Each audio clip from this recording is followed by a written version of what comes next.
Hi viewers, welcome to our channel. ప్రస్తుతం మనతో పాటు సీనియర్ జర్నలిస్ట్ దాము బాలా సార్ ఉన్నారు. వారితో మాట్లాడదాం. నమస్కారం సార్. నమస్తే. Sir, peoples right and pole strategy అనే రెండు సంస్థలు ఏపీ ఎలక్షన్స్ దృష్టిలో ఉంచుకొని సర్వేలు నిర్వహించాయి సార్. వాటి రిజల్ట్స్ కూడా అనౌన్స్ చేస్తాయి. మరి ఏం చెప్తున్నాయి సార్ ఈ సర్వేలు? మామూలుగా నామినేషన్ అయినాక సర్వేలు రావని చెప్పారు కానీ వస్తూనే ఉన్నాయి. బట్ ఈ సర్వేలు, ఈ రెండు సర్వేలు వచ్చాయి ఇప్పుడు. ఒకటి పీపుల్స్ రైట్, ఒకటి పోల్ స్ట్రాటజీ. ఈ రెండు సర్వేలు ఏం చెప్పానో చూద్దాం.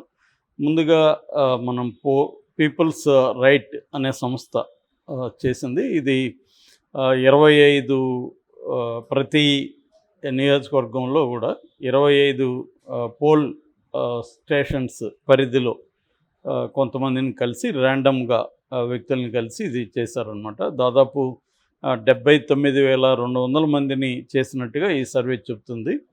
సో ఈ సర్వే ప్రకారం కూటమి, తెలుగుదేశం, జనసేన, బీజేపీ కూటమి 156 సీట్లు వస్తాయని చెప్తుంది. వైసీపీకి ఏమో కేవలం 19 వస్తాయని చెప్తుంది. ఇక లోక్సభలో కూడా కూటమికి 23 వస్తాయని, వైసీపీ 2 వస్తాయని చెప్తుంది. ఇక పర్సంటేజ్ విషయానికి వస్తే కూటమికి 55.7%, వైసీపీకి 38.1% వస్తుందని చెప్తుంది. అంటే ఈ పీపుల్స్ రైట్ సర్వే ప్రకారం కంప్లీట్ స్వీప్ ఉంది. అంటే అతి దారుణంగా వైసీపీ ఓడిపోతుంది. ఎందుకంటే 19 సీట్లు అంటే లాస్ట్ టైం తెలుగుదేశం 23 సీట్లు. ఇది అంతకంటే దారుణం. అంటే కంప్లీట్గా తీవ్రమైన వ్యతిరేకత జగన్ మీద ఉన్నట్టు, ఒక కంప్లీట్ స్వీపింగ్ ఇటువైపు ఉన్నట్టు. ఇది ఈ సర్వే చెప్పేది. ఇక రెండో సర్వే పోల్ స్ట్రాటజీ సర్వే. ఈ సర్వే ఏం చెప్తుందంటే, ఇది కూడా 15th మార్చి నుంచి 10th ఏప్రిల్ మధ్యలో ఈ సర్వే చేసినట్టుగా చెప్తున్నారు. 148,532 మందిని వీళ్ళు కలిసి మాట్లాడారు. సర్వే వాళ్ళ దగ్గర అభిప్రాయాలు తీసుకున్నారు. వీళ్ళు చెప్పేదాని ప్రకారం కూటమికి 120 నుంచి 130 సీట్లు వస్తాయని అసెంబ్లీలో చెప్తున్నారు. అంటే వీళ్ళు కూడా క్లియర్గా కూటమిని, అధికారాన్ని హస్తగతం చేసుకుంటున్నారని చెప్తున్నారు. ఇక లోక్సభలో 19 నుంచి 21 సీట్లు వస్తాయని కూటమికి చెప్తున్నారు. పర్సంటేజ్ తీసుకుంటే కూటమికి 50.5% వస్తుందని కూడా వీళ్ళు చెప్తున్నారు. ఇక వైసీపీకి వచ్చేసరికి 45 నుంచి 55కి పరిమితం అవుతుందని అసెంబ్లీలో, ఇటు లోక్సభలో 4 నుంచి 6 సీట్లు వస్తాయనేది వీళ్ళు చెప్తున్నమాట. ఇక పర్సంటేజ్కి వచ్చేసరికి 46 నుంచి 46% వైసీపీకి వస్తుందని వీళ్ళు చెప్తున్నారు. సో ఇక మేలు, ఫిమేల్ కూడా వీళ్ళు లెక్కేశారు. కూటమికి మేల్ వచ్చి 48%, ఫిమేల్ వచ్చి 55%. అంటే ఫిమేల్ ఓటర్స్, మహిళా ఓటర్స్ కూటమికి చాలా బలంగా వేయబోతున్నారు అనేది వీళ్ళు చెప్తున్నారు. అట్లాగే వైసీపీ విషయానికి వస్తే మగవాళ్ళు 47% ఉంటే స్త్రీల సంఖ్య చాలా తగ్గిపోయింది, 40% ఉంది. అంటే ఈ రెండు సర్వేలు తీసుకుంటే ముందు పీపుల్స్ రైట్ సర్వేను మనం చూస్తే ఇది చాలా నమ్మశక్యంగా అన్నట్టుగా ఉంది. చెప్పలేము మనం. లాస్ట్ టైం కూడా 2019లో కూడా ఎవరు అంత స్వీప్ ఊహించలేదు. దాదాపు 50% వరకు ఓట్లు కావచ్చు, 150 సీట్లు వైసీపీకి రావడం, ఎవరు కూడా ఆ స్థాయిలో స్వీప్ చేస్తుంది అనేది ఊహించలేదు. 23కి పడిపోతుంది తెలుగుదేశం ఊహించలే. అలాగే ఏమన్నా ఉందా? మామూలుగా అయితే ఇప్పటి వరకు అన్ని సర్వేలు కావచ్చు, లేకపోతే మనకి వస్తున్న గ్రౌండ్ రిపోర్ట్లు కావచ్చు, ఇవన్నీ చూసినప్పుడు ఎవరికి కూడా స్వీపింగ్ అయితే లేదనేది తెలుస్తుంది. నిజంగా అంతా ఈ సర్వే చెప్పినట్టు స్వీపింగ్ ఉంటే చంద్రబాబు ఎందుకు కూటమి కట్టాల్సి వచ్చింది? అంత స్వీపింగ్ ఉంటే ఇండిపెండెంట్గానే హాయిగా 175 చోట్ల నిలబెట్టి ఇంకా బ్రహ్మాండంగా ఆయన కంట్రోల్లో ఉండేది వ్యవహారాలన్నీ, హ్యాపీగా గెలిచేవాడు కదా. మరి అంత వ్యతిరేకత జగన్ పట్ల ఉందా? మరి జగన్ సభలకి అంత పెద్ద ఎత్తున జనం ఎలా రాగలుగుతున్నారు?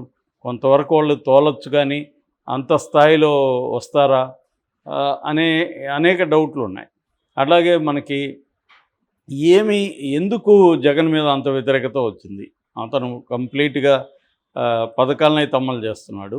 ఓన్లీ అభివృద్ధి లేదు, ఈ మాటలేవు అనిపిస్తున్నాయి. అవన్నీ కూడా వేగ్గా ఉన్నాయి, కానీ నేను చాలాసార్లు చెప్పినట్టు కంపారేటివ్ విత్ డేటా లేదు. అంటే గతంలో 5 ఏళ్లతో పోలిస్తున్నప్పుడు అభివృద్ధి ఏ రంగాల్లో పడిపోయిందో చెప్పట్లేదు.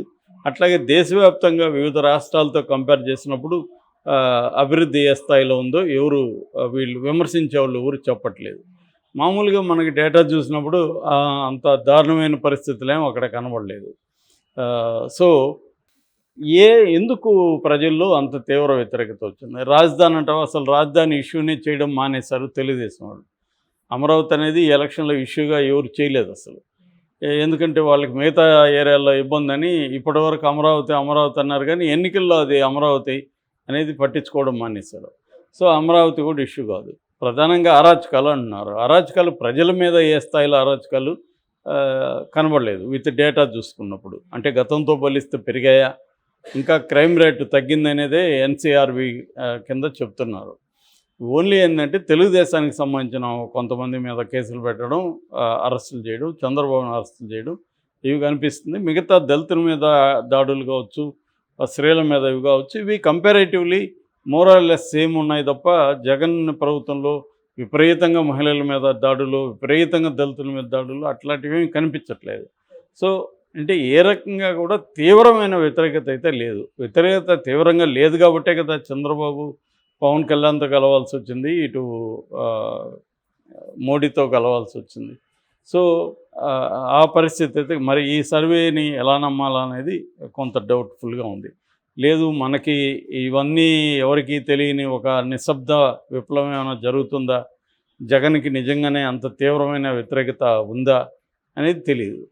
ఎందుకంటే సైలెంట్ వేవ్స్ కూడా ఒక్కోసారి ఉంటాయి, వాళ్ళు బయట జనాలకు చెప్పరు. మరి వీళ్ళు ఎలా పసిగట్టగలిగారు, ఈ సర్వేలో ఏం మెథడ్స్ వాడారు అనేది మనకు తెలియదు.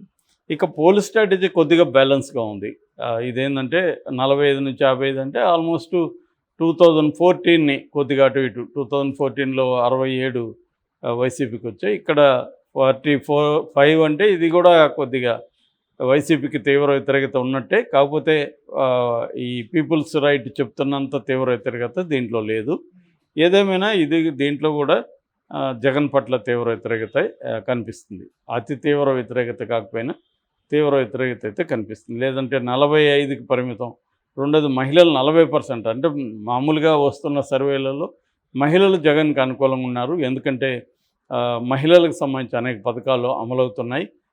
ముఖ్యంగా వాళ్ళ పిల్లల కోసం అమ్మ ఒడి కావచ్చు, డ్వాక్రా రుణాలకు సంబంధించి కావచ్చు, తర్వాత ఫీజు రీయింబర్స్మెంట్ కావచ్చు, ఇంగ్లీష్ మీడియం ఎడ్యుకేషన్ కావచ్చు, ఇలాగా పేద మహిళలకు అనేక మందికి అనేక రకాల ఉపయోగాలు జరుగుతున్నాయి. కాబట్టి వాళ్ళు ఎక్కువ మంది మహిళలు అటు ఉండే అవకాశం ఉంది. ఇక్కడ కూడా మన తెలంగాణలో కూడా చూస్తే రూరల్ ఓటర్సే ఇక్కడ కీలకం అన్నమాట.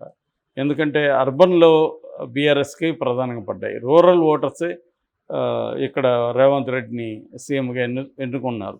నిన్న కేసీఆర్ మాట్లాడుతూ కూడా ఏమన్నాడంటే రూరల్ ఓటర్స్ అమాయకత్వం ఉంటుంది, రెండోది వాళ్ళకి మేము అందరికీ కడుపు నింపాము, వాళ్ళ లైఫ్లో ఎటువంటి ఇబ్బందులు లేకుండా మేము చూసుకున్నాము, సో వాళ్ళు ఇంకా ఎక్కువ ఇస్తారు అని వీళ్ళు కల్లబొల్లి కబుర్లు హామీలు ఇచ్చారు. మరి నిజంగా ఉందా, ఉంటే ఏ స్థాయిలో ఉందనేది తెలియాలంటే మనం జూన్ 4th వరకు ఆగాలి.